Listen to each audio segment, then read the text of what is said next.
जो स्टूडेंट तो ये VBU semester 4 BSc 2 environmental studies जिसका भी है, उसके लिए ये मोस्ट इम्पोर्टेंट क्वेश्चन है कि झारखंड में वायु प्रदूषण के बुरे परिणाम एवं उनके निदान का वर्णन करें। बुरे परिणाम का पहले बारे में बताना है, फिर उसका निदान मतलब उपाय कैसे करना है वो बताना है। ठीक है, तो ये बहुत ही ईजी क्वेश्चन है। आप लोग एक बार पढ़ लेंगे या फिर सुन लेंगे तो आपका याद हो जाएगा। तो चलिए आंसर की तरफ चलते हैं। तो पहले छोटा सा झारखंड के बारे में लिख लेना है। झारखंड के बारे में थोड़ा बहुत तो पता ही होगा, तो झारखंड की भूमिका में थोड़ा सा लिख लेना है। जैसे यहाँ पे लिखा है, झारखंड एक खनिज समृद्ध राज्य है।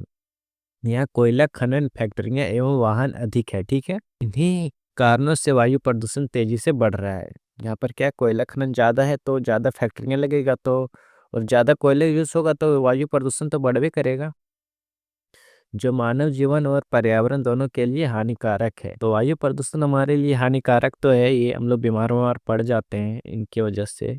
तो पहले उसका परिणाम देखते हैं।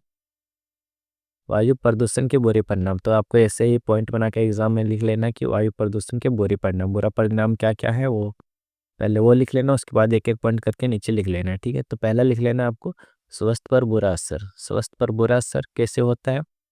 प्रदूषित हवा से दमा, खांसी, सांस लेने में परेशानी, आंखों में जलन और हृदय रोग बढ़ते हैं। बच्चे और बुजुर्ग सबसे ज़्यादा प्रभावित होते हैं।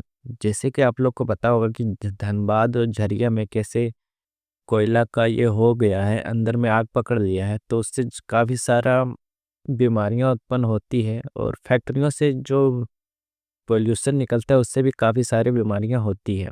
तो वही यहाँ पे लिखा गया है, स्वास्थ्य पर बुरा असर।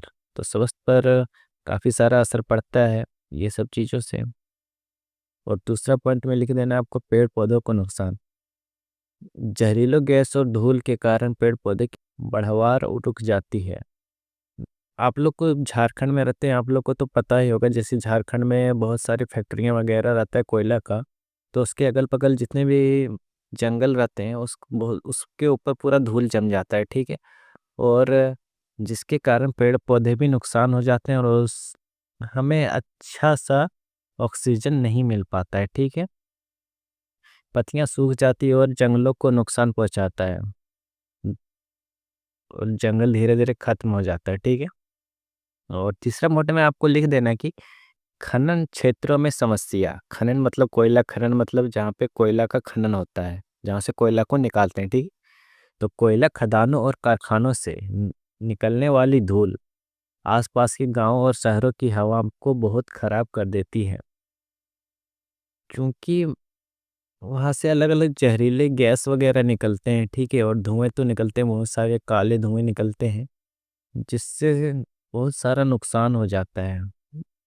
बहुत सारे घरों जो नए नए कलर करवाते हैं वो भी गंदा हो जाता है, और दुकानों वगैरह तो गंदा हो ही जाता है, और शरीर में डस्ट पड़ जाते हैं और काफ़ी नुकसान हो जाता है। ठीक है, चौथा पॉइंट में आपको लिख देना है कि जलवायु पर प्रभाव।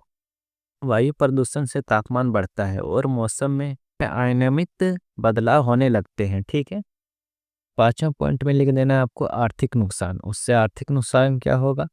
आर्थिक मतलब समझ रहे हैं, लोगों की सेहत खराब होने से इलाज पर खर्चा बढ़ता है और काम करने की क्षमता घट जाती। जब सेहत खराब होगा तो खर्चा तो बढ़ ही जाएगा ना, जिसके कारण काम करने की क्षमता घट जाएगी। और उस कितना लिख लेना है आपको, इतना तो आपको पता ही होगा, झारखंड में रहते हैं तो बस आपको पॉइंट कैसे बनाना है वो आपको यहाँ पे देख लेना है। ठीक है, बाकी आप झारखंड के बारे में तो पूरा लिख देंगे 4-5 पेज आराम से। वायु प्रदूषण के निदान मतलब उपाय के बारे में लिखना है। ठीक है, तो आइए देखते हैं क्या है इसका उपाय, इससे कैसे बचा जा सकता है।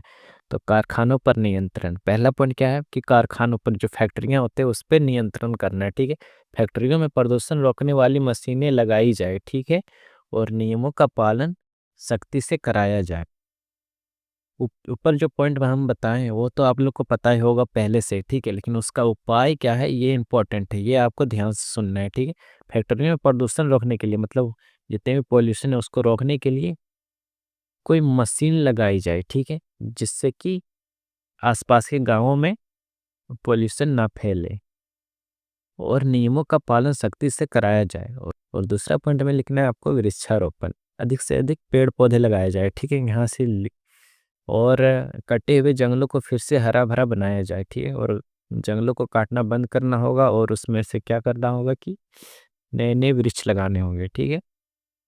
और तीसरा पॉइंट में आपको लिख लेना है कि स्वच्छ ऊर्जा का उपयोग, ठीक है। कोयले की जगह सौर ऊर्जा और पवन ऊर्जा का प्रयोग बढ़ाया जाए। तीसरा पॉइंट है हमारा वाहन प्रदूषण कम करना, ठीक है। वाहन प्रदूषण मतलब कि जो बाइक वगैरह बिना मतलब के हम लोग निकालते हैं और चलाते हैं उसको कम करना होगा, ठीक है। सार्वजनिक परिवहन और इलेक्ट्रिक वाहनों का बढ़ावा दिया जाए। जो इलेक्ट्रिक वाहन है, बैटरी वाले गाड़ी, उसको बढ़ावा दिया जाए। और जो हम लोग पेट्रोल में भरा के जो गाड़ी वगैरह चलाते हैं, डीजल वगैरह भरा के ट्रैक्टर वगैरह, वो सब कम किया जाए और बैटरी वाले कार को ज़्यादा बढ़ावा दिया जाए। जिससे क्या होगा कि हमारा पोल्यूशन जो है बहुत ही कम हो जाएगा उसके कारण। आधा से ज़्यादा पोल्यूशन तो यही सब करते हैं, वाहन सब, ठीक है। जन जागरूकता, लोगों को वायु प्रदूषण के नुकसान और बचाव के तरीकों के बारे में जानकारी दी जाए। जो लोग नहीं जानते हैं इसके बारे में उसको ये सब बताया जाए, ताकि वो ये सब कानून मान सके और वायु प्रदूषण को कम करने के लिए पेड़ पौधे लगाएं और गाड़ी वगैरह कम चलाएं, इलेक्ट्रिक वाहन का ज़्यादा प्रयोग करें, ठीक है। और निष्कर्ष देख लेते हैं क्या है। वायु प्रदूषण झारखंड के लिए एक गंभीर समस्या है। जी हाँ, बहुत ही गंभीर समस्या है वायु प्रदूषण। इसका समाधान तभी संभव है जब सरकार, उद्योग और आम लोग मिलकर प्रयास करें। क्योंकि सरकार ही आप लोग को पता नहीं होगा, लेकिन जो सरकार है हमारे यहाँ झारखंड के, उनका अलग से ही फैक्ट्री चल रहा है, तो वो खुद चलवा रहे हैं, तो वो बंद कहाँ से करवाएंगे। तो इसका जिम्मेदारी है नागरिक, जो नागरिक है हमारे झारखंड के, युवा पीढ़ी, उसको ध्यान देना होगा, एक्शन लेना होगा उन्हीं लोग को, तभी कुछ हो सकता है। वरना स्वच्छ हवा स्वस्थ जीवन के लिए बहुत जरूरी है, ठीक है। तो यही है इसका आंसर। आशा करता हूँ आपको ये वीडियो पसंद आया होगा। वीडियो पसंद आया तो एक लाइक कर दें और कमेंट करके बताएं। अगर आपको कोई और वीडियो चाहिए तो मिलते हैं नेक्स्ट वीडियो में, तब तक के लिए बाय बाय।